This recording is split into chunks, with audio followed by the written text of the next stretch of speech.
Today is August 16th. Welcome to Big Book Daily. My name is Rob. I am an alcoholic.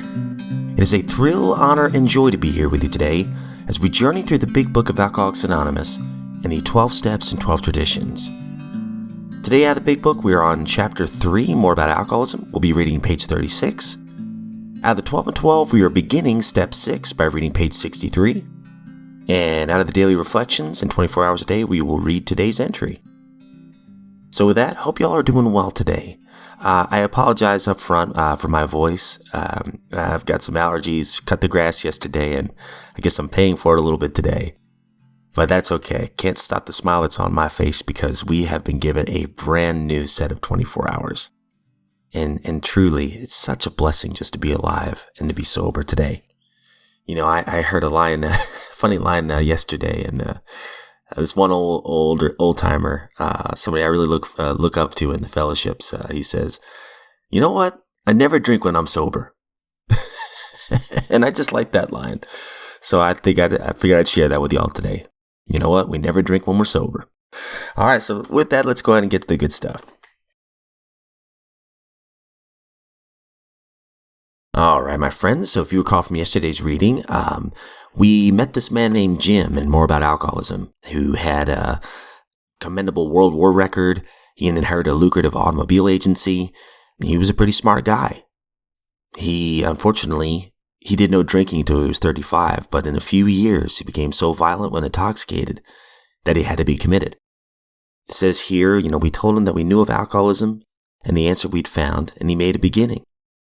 But he failed to enlarge his spiritual life. We see that that's going to backfire on him pretty severely on page 36. So let's get to it. Yet he got drunk again. We asked him to tell us exactly how it happened. This is the story. I came to work on Tuesday morning. I remember I felt irritated that I had been a salesman for a concern I once owned. I had a few words with the boss, but nothing serious. Then I decided to drive into the country and see one of my prospects for a car. On the way, I felt hungry, so I stopped at a roadside place where they have a bar. I had no intention of drinking, just thought I'd get a sandwich. I also had the notion that I might find a customer for a car at this place, which was familiar for I had been going to it for years. I'd eaten there many times during the months that I was sober. I sat down at a table and ordered a sandwich and a glass of milk. Still no thought of drinking. I ordered another sandwich and decided to have another glass of milk. Suddenly, the thought crossed my mind that if I were to put just an ounce of whiskey in my milk, it couldn't hurt me on a full stomach. I ordered whiskey and poured it into the milk. I vaguely sensed that I wasn't being any too smart, but felt reassured that I was taking the whiskey on a full stomach. The experiment went so well that I ordered another whiskey and poured it into the milk. That didn't seem to bother me, so I tried another. Thus started one more journey to the asylum for Jim. Here was the threat of commitment, the loss of family and position, to say nothing of that intense mental and physical suffering which drinking always caused him. He had much knowledge about himself as an alcoholic, yet all reasons for not drinking were easily pushed aside in favor of the foolish idea that he could take whiskey if only he mixed it with milk. Out of the 12 and 12, we're on step 6. We're entirely ready to have God remove all these defects of character. This is the step that separates the men from the boys. So declares a well-loved clergyman who happens to be one of AA's greatest friends. He goes on to explain that any person capable of enough willingness and honesty to try repeatedly step 6 on all of his thoughts, without any reservations whatever, has indeed come a long way spiritually, and is therefore entitled to be called a man who is sincerely trying to grow in the image and likeness of his own Creator. Of course, the often disputed question of whether God can and will, under certain conditions, remove defects of character will be answered with a prompt affirmative by almost any AA member. To him, this proposition will be no theory at all. It will be just about the largest fact in his life. He will usually offer his proof in a statement like this. Sure, I was beaten, absolutely licked. My own willpower just wouldn't work on alcohol. Change of scene, the best efforts of family, friends, doctors, and clergymen got no place with my alcoholism. I simply couldn't stop drinking, and no human being could seem to do the job for me. But when I became willing to clean house and then asked a higher power, God as I understood him, to give me release, my obsession to drink vanished. It was lifted right out of me. Daily Reflection, August 16th. I had dropped out.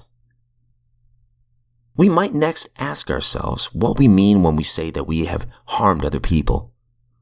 What kinds of harm do people do one another anyway?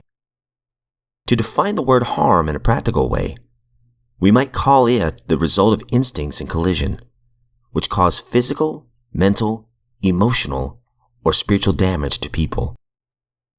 12 Steps and 12 Traditions, page 80. I had been to 8th Step meetings, always thinking, I really haven't harmed many people, mostly myself. But the time came when I wrote my list out, and it was not as short as I thought that it would be. I either liked you or disliked you, or needed something from you. It was that simple. People hadn't done what I wanted them to do, and intimate relationships were out of hand because of my partner's unreasonable demands. Were these sins of commission? Because of my drinking, I had dropped out, never sending cards, returning calls, being there for other people, or taking part in their lives. What a grace it has been to look at these relationships, to make my inventories in quiet, alone with the God of my understanding, and to go forth daily with a willingness to be honest and forthright in my relationships.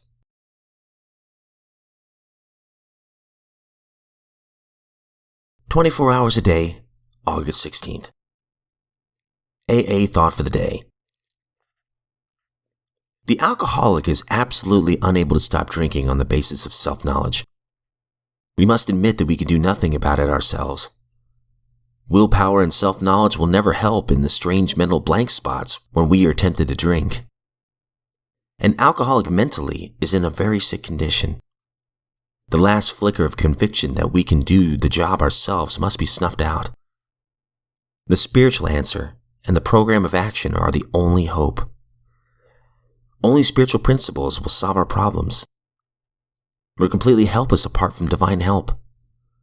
Our defense against the first drink must come from a higher power. Have I accepted the spiritual answer and the program of action? Meditation for the day. Rest now until life, eternal life, flowing through your veins and heart and mind, bids you to bestir yourself. Then glad work will follow. Tired work is never effective. The strength of God's Spirit is always available to the tired mind and body. He is your physician and your healer. Look to these quiet times of communion with God for rest, for peace, for cure. Then rise refreshed in spirit and go out to work, knowing that your strength is able to meet any problems because it is reinforced by God's power. Prayer for the day. I pray that the peace that I have found will make me effective. I pray that I may be relieved of all strain during this day. All right, my friends, some great reading today. It's hard to just pick one to talk about. I really like the 24 hours a day, the meditation of the day part. Look to these quiet times of communion with God for rest, for peace, for cure. For me, I need that quiet time. Just that time to kind of really reflect.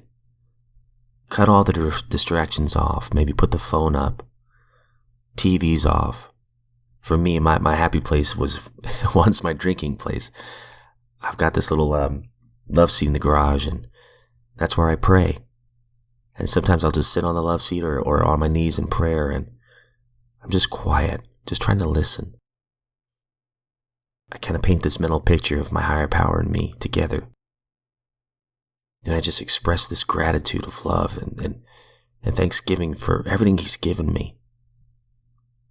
And I'm not talking necessarily about material possessions, although I do thank him for those. I need to thank him more for those, honestly, but for the breath in my lungs, for the fact that I woke up today, for the fact that I woke up sober today, that I have my faculties, that I have my family in the next room.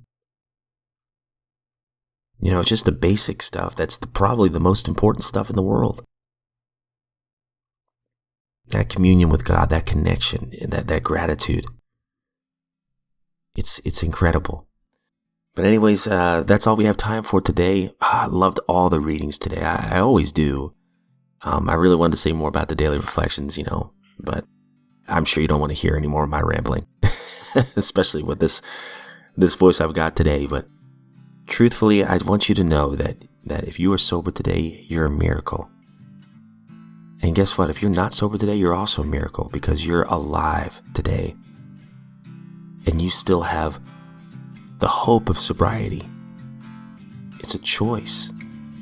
Step one is so important. All the other steps are built on the foundation of step one. If you can realize that your life is unmanageable and you're powerless over the drink, then you finally reach out for help. And help is easily found. Trust me when I say that this is the easier, softer way. If we're given another set of 24 hours, my friends, I sincerely look forward to seeing you right back here tomorrow.